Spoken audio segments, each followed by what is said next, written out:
ہر انسان اپنی زبان کے پیچھے چھپا ہوا ہے، اگر اسے سمجھنا ہے تو اسے بولنے دو۔ ہجوم کے ساتھ غلط راہ پہ چلنے سے بہتر ہے کہ آپ تنہا راہ ہدایت پہ چل پڑیں۔ جب درد حد سے زیادہ بڑھ جاتا ہے تو انسان روتا نہیں، خاموش ہو جاتا ہے۔ انسان فیصلہ ایک لمحے میں کرتا ہے اور پھر اس فیصلے کا نتیجہ ساری عمر ساتھ رہتا ہے۔ خوف خدا دیکھنا ہے تو مسلمان کا دیکھ، جو روزے میں وضو کا پانی منہ میں لے کر بھی پیتا نہیں ہے۔ بعض دفعہ اس کرب کو لکھنا بڑا مشکل ہوتا ہے جسے ہم محسوس کر رہے ہوتے ہیں۔ لوگ خوش رہنے کی دعائیں دیں گے، پھر خوشی دیکھ کر حسد بھی کریں گے۔ عورت بے بس ہو جائے تو رو پڑتی ہے، مرد عاجز آ جائے تو گالیاں دینے لگتا ہے۔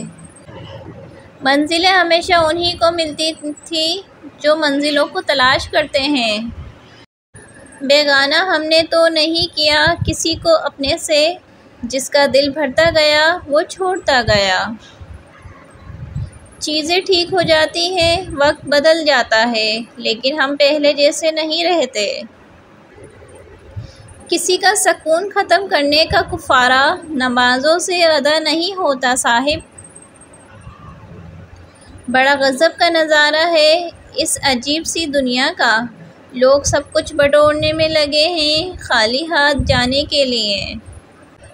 اڑا دیتی ہیں نیندیں بھی کچھ ذمہ داریاں گھر کی، دیر تک جاگنے والا ہر شخص عاشق نہیں ہوتا۔ وقت آنے پر جواب دیں گے سب کو، ہمیں معلوم ہے ذات اور اوقات سب کی۔ اسے کہنا کہ اس کی یاد میں بے حد اذیت ہے، یا اپنا نقش دھو جائے یا میرا پھر سے ہو جائے۔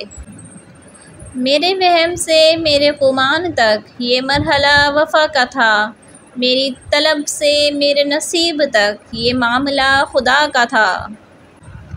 سچ کے راستے پہ چلنے کا یہ فائدہ ہوا کہ راستے میں کہیں بھیڑ نہ تھی۔